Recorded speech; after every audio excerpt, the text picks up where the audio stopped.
single row 40-inch SR Series rigid LED light bar fits perfectly into the low riser on the Stealth Goby rack.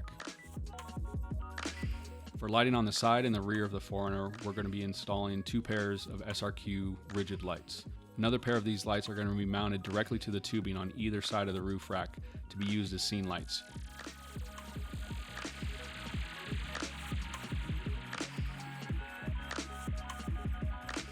The wiring coming from the roof rack is then routed down the side channel of the windshield and ran through some heat shrink so that it can flushly and securely fit to the side of the windshield using some RTV silicone.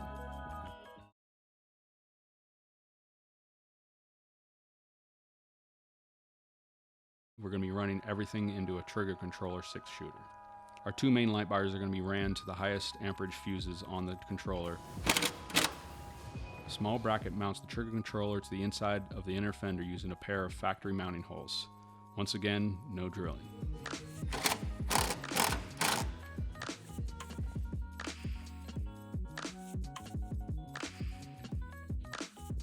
Once the controller is wired to the battery for power, an ignition wire is ran into the fuse box to ensure that we won't have any power drains while the vehicle's off.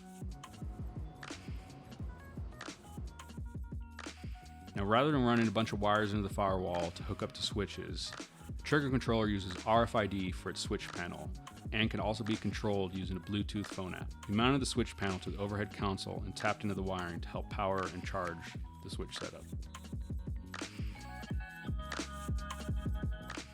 As the sun began to set, it was time to see how much of the terrain our rigid lights would light up.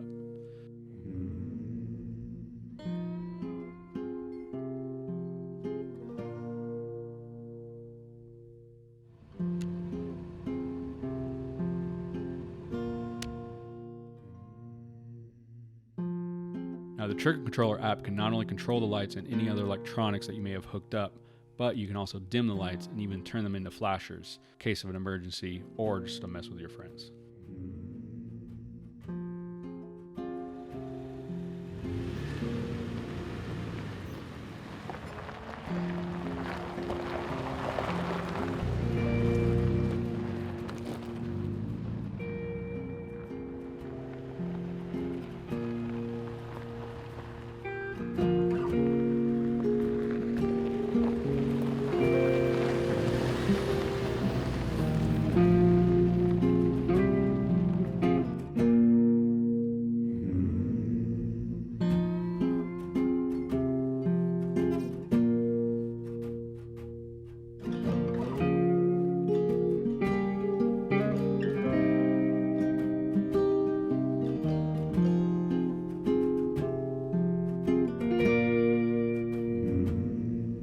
From our drone shot, you can see the different spread that each light offers and what its purpose is.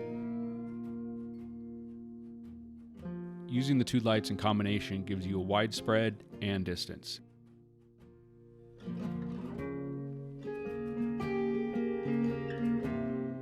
So as we continue our overlanding journey, we're going to be outfitting everything that we need to camp on the vehicle.